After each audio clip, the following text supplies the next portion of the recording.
Good morning. Welcome to the first sermon of a series based on heroes of the Bible. The heroes of the Old Testament were ordinary people like you and I, called by God to complete difficult and important tasks, so God can be carried out and test our faithfulness to Him. One of the first Bible stories I ever heard as a child that I recall is about Noah and the ark. I have watched a lot of National Geographic and History Channel programs about archaeologists trying to find Noah's Ark. Some claim to have spotted it from a plane or a satellite picture. There are some people that claim they have found it, or pieces of it. First, why did God want Noah to build the ark in the first place? Years between Adam and Eve and Noah, humans filled the earth. Some were God-fearing, faithful people, and many were corrupt and evil. There was a race of people called the Nephilim, which was a race of giants around 9 to 9.5 feet tall to 10 feet tall. According to the Bible, there were angels that fell from heaven, and they mingled with the humans, and the offspring were giants. These giants were often cruel, bullied, and were tyrannical.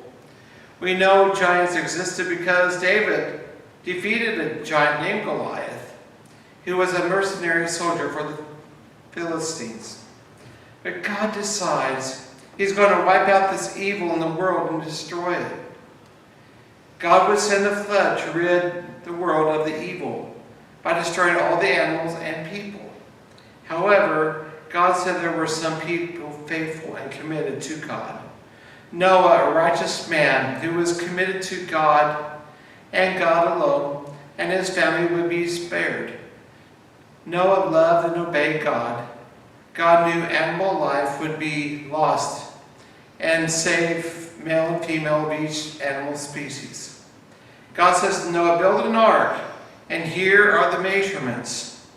300 cubits long, or about 450 feet long, and which is about 1.5 football fields. 50 cubits wide, or about 75 feet wide, and 30 cubits high, or the height of a 4-story building. One large door in the side of the ark was made to load and unload the ark.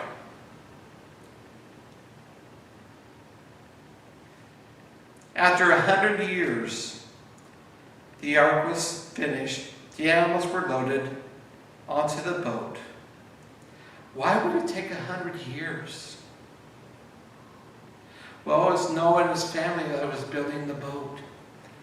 They didn't have chainsaws and steel axes and many things that can help scrape wood and so forth.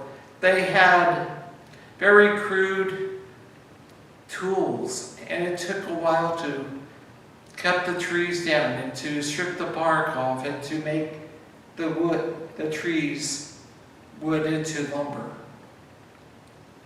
And the lumber was treated with tar as they were fastening the boards onto the ark to make it waterproof. The type of wood, some call resinous wood, historically it was considered to be gopher wood, which was actually held up to stress, heat, and moisture.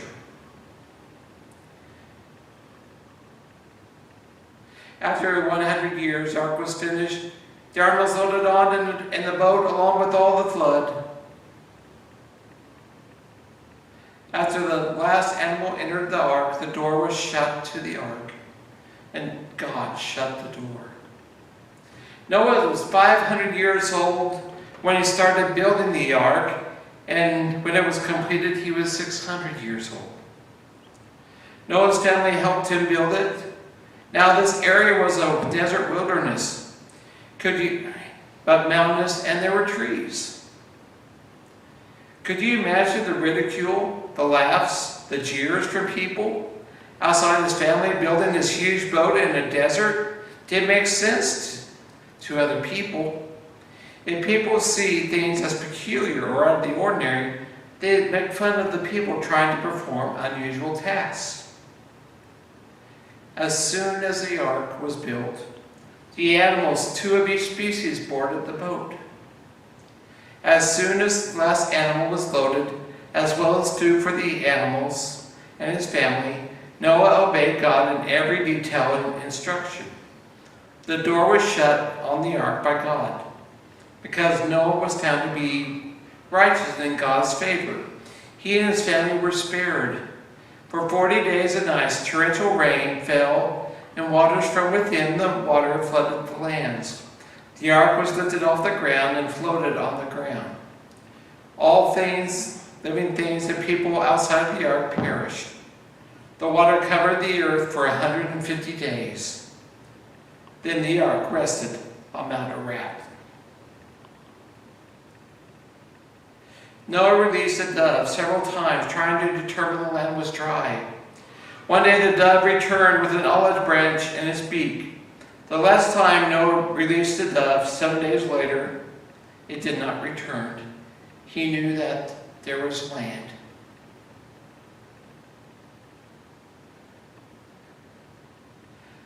At this time, Noah was 601 years old. It was a year later, and the animals could be released from the ark.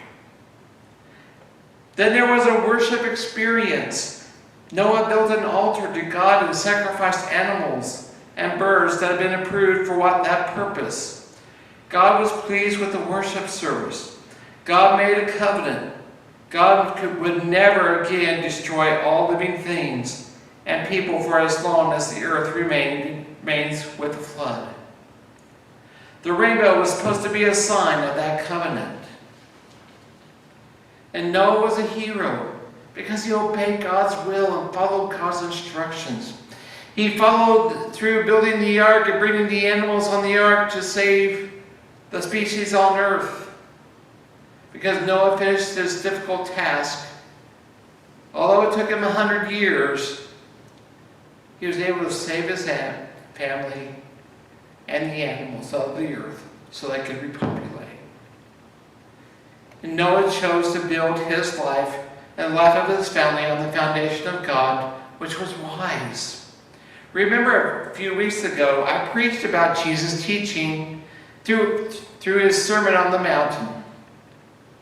The Sermons on the Mount finishes with Matthew 7:24-7, where Jesus says, "Therefore everyone who hears these words of mine and puts them into practice is like a wise man who built his house on the rock. The rain came down, the streams rose, and the winds blew and beat against that house. Yet it did not fall, because it had its foundation on the rock. But everyone who hears these words of mine and does not put them into practice is like a foolish man who built his house on sand. The rain came down, the streams rose, and the winds blew and beat against the house, and it fell like a great crash." When Jesus had finished saying these things, the crowds were amazed at his teaching. A rock foundation offers stability and security, whereas a sound foundation can be washed away or blown away during a storm. My friends, storms will come. What are you standing on in the midst of the storms? What are we standing on in good times? The same solid rock. It is foolish if a foolish person builds his house on sand. When the storms come, and the sand will be washed away and blown away, and the house will come crashing down. But this passage is like some of Jesus' parables. But Jesus often uses figures of speech, metaphors, to make his point, in which anyone can understand the teaching. To build on solid rock means to be hearing and responding discipleship, disciples of Christ. The real McCoy disciples of Christ, not imitation. Because it's about obedience to Jesus' commandments and teachings. Practicing obedience built a solid rock foundation. Noah followed God. He obeyed God. He followed God's instructions to the letter in building the ark. His foundation was on solid ground, based on his faith in God.